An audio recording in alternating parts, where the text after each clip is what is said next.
Welcome to our second episode of Error 379. Today we are going to bypass the trending topics because we didn't find anything that we thought was noteworthy. So we're going to jump into drinks and our main topic of the day. So in spirit of today's topic, we will actually be having one of my favorite drinks, a Corpse Reviver number 2. Which, do you know the reason why it's called a Corpse Reviver number 2? I have no idea. Because it's actually part of a series of hangover cures called Corpse Revivers. And the recipe for the first Corpse Reviver has actually been lost, and no one knows for certain what that recipe is. So the most common Corpse Reviver that is known and made into a drink is Corpse Reviver number 2. Am I the only one who thinks it's weird that a hangover cure is just another alcoholic drink? Oh, isn't a Bloody Mary alcohol? Hair of the Dog and Bloody Mary. I believe Hair of the Dog is also a drink and not just a term for... But yeah, I believe a Bloody Mary is supposed to be a... I have heard that too. I just find it ironic. It's like, oh, I drank too much and now I'm hungover. I'm going to have another drink to make it go away. Which, I mean, that does work, but I just think it's weird. Okay. Get those out of the way. Oh, shouldn't we have gotten like a small dish or something for the cherries? Or like spoon. a fork to get it out.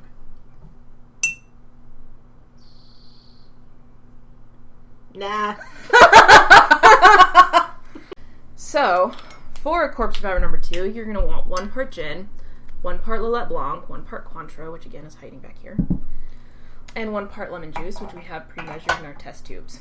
So for those who might not know, what does it mean when the recipe calls for a part? Well, a part can be anything depending on what size of a drink you want. If you're ending up trying to make a large batch, a part could be up to a cup. So it could be a cup gin, a cup Lillet Blanc, a cup Cointreau, and a cup lemon juice. Or if you're making an individual size, which is what we're doing, I'm actually using an ounce. So an ounce gin, an ounce Lillet Blanc, an ounce Cointreau, and an ounce lemon juice. Okay, so it just depends on your taste. Mm-hmm. So we'll start with, there's my measuring cup. Running away from me. 1 ounce of that. 1 ounce of that. And it doesn't matter what order you put them in because they're all going into a shaker with ice. 1 ounce gin. And our pre-measured lemon juice.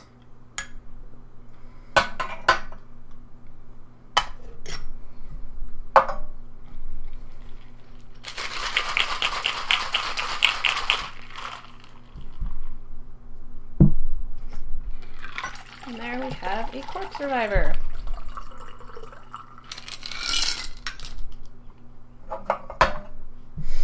And then, well, it's not complete because we need our dash of Absinthe, which you can use a spritz bottle and spritz the inside of a glass if you would prefer this method. We're using a syringe because we actually have nothing else.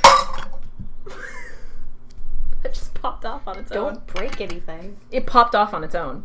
Oh. Yeah, okay. So, here we have a Corpse Reviver.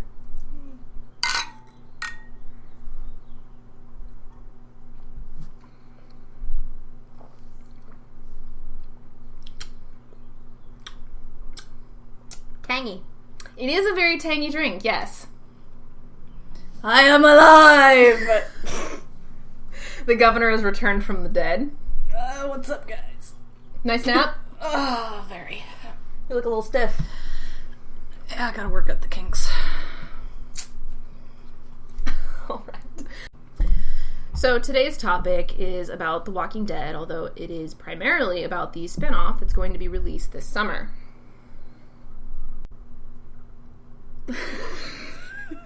I suddenly just died. If you are not aware of The Walking Dead, here's a little bit of backstory. It was originally an American comic that was all in black and white, so that's pretty cool. So that started in 2003 by Robert Kirkman, and the artist is Tony Moore. There are so far 150 issues, but only 141 of those have been released. And then the TV show first aired Halloween of 2010. It's already been 5 years. Well, it's not fully 5 years, but still. So it's just wrapped up its 5th season, and its 6th is going to be on the 5th year anniversary. So, after 5 seasons of a very successful Walking Dead series, AMC announced that they will be airing a 6-episode miniseries spin-off in August titled Fear the Walking Dead. Now, not a lot is known about it right now. What is known is that it's going to take place in Los Angeles at the beginning of the outbreaks.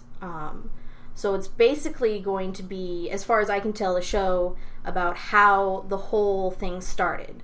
See, Rick wakes up from his coma in the middle of everything. We don't know how much time has passed since it all happened, but the world has basically gone to hell, and this show is supposed to show you the process of that happening. But doesn't explain how it happened. No. Robert Kirkman, the creator, has stated that the show is not going to explain where the virus came from or how it happened, or it is not going to follow any of the, it's not really going to follow any of the government or CDC perspective of it. So anyone who's hoping for answers is not going to get any. I think it adds to the fear that you don't know what is happening. Yeah. It is going to be centering around a bit of a dysfunctional family.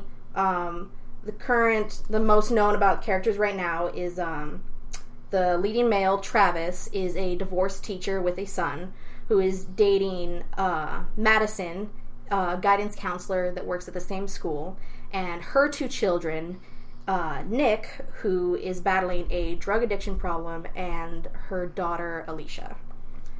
So it's going to be focusing more on a family dynamic and basically seeing the crumbling of civilization through the eyes of a dysfunctional family is the basic premise. So I figure that's going to be pretty interesting. Well, it's also interesting that they don't actually want to reveal what is causing it. Yeah. A lot of, if I remember correctly, a lot of zombie movies and shows that I've seen will usually try and explain how it is it even came about. Yeah. And it's an interesting take that they're not actually going to do that. That's one of the reasons Kirkman has stated that, he's not going to answer the how or the why, because that's what so many other movies focus on. This is supposed to be, it's basically a character study. What he wants to focus on in the comics and in the shows is how people change to and react to extreme situations, how humanity overall evolves to a threat of this magnitude. So it's in the face of the unknown. It's definitely not going to be everybody's taste, because I know quite a few people who are not fans of character studies and would prefer to watch a show that's essentially about killing zombies. Yeah. Which, my suggestion for people like that is to play Left 4 Dead. Yeah. If you want to kill zombies, just play a video game. If you want to learn something about the world, if you want to see something different that isn't all focused on the zombies. Yeah. Robert Kirkman has stated in interviews before that he doesn't consider his comics a horror book. He likes the term survivalist adventure. Well, so that's what it is. Yeah. Because it's not so much about killing... it's not so much about killing the enemy. It's not about killing zombies in this. It's about surviving. It's about the people. Mm-hmm. How they change. And how they adapt. Yeah. And how people don't adapt, because there's always going to be those people that can't live in that world and don't live in that world. We lose a lot of people. Yeah. That's one of the things they're focusing on the spin-off is, because it's in the very early stages, it's the beginning of the end, basically, and it's how people react to the unknown and what's going to happen, and where the biggest enemies are in fact the walkers, and basically people who are ignorant to what's necessary for survival, as opposed to The Walking Dead as it is currently, where the biggest threat really is other people. I mean, that's one of the biggest things that they say about the show is that the threat isn't the walkers, it's the people. And the spin-off is going to be different in that regard, whereas, the threat really is the walkers. The reanimated corpses coming back to life and just this whole disease and the end of civilization. You're quiet. It's the end of the world as we know it. This is true. Yeah. It's an interesting take on the zombie genre because most zombie media out there is a lot to do with the actual apocalypse and killing zombies and not so much about the people in it, about the survival of it. And so it's interesting to see them take a zombie apocalypse and sort of follow how it begins more than it follows the end result. Yeah. So, which I know a lot of people will be disappointed about, because I know people that watch The Walking Dead that want answers, and they're not going to get it. I don't think you always need answers for things. I don't either. It makes things more interesting when you're always left there guessing. When you're always, Yeah, because that's the way life is. There's not always a plan or an end game in sight. You just have to go day by day. And that's really what these shows are supposed to be about. Any thoughts? That's deep. That's deep. Too deep for you? No. Any thoughts? Not really. Well, she's useless. So, yeah, I guess we're all pretty excited for not only the premiere of the spinoff, but the beginning of the new season this fall. That's it for our topic of the day.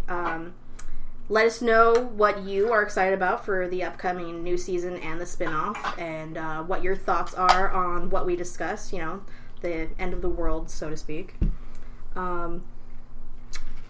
Hope you enjoyed our latest episode, and that you come back for our next one. Subscribe would be awesome if you did that. You want another one? Yeah, I would love one. And follow us on social media. So, thanks. Love you. Bye. Jerry. Bye. Cherry, cherry, boom, boom. I like that song. You're fired.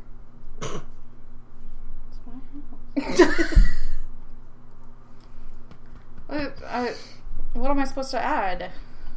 I don't know, but I'm out. I don't think I can just... Holy shit! Woo! That was a good cherry! Oh. Got punched in the face. Yes, you did. Because you didn't know it was coming, so you leaned into it. Did you? Did I punch her?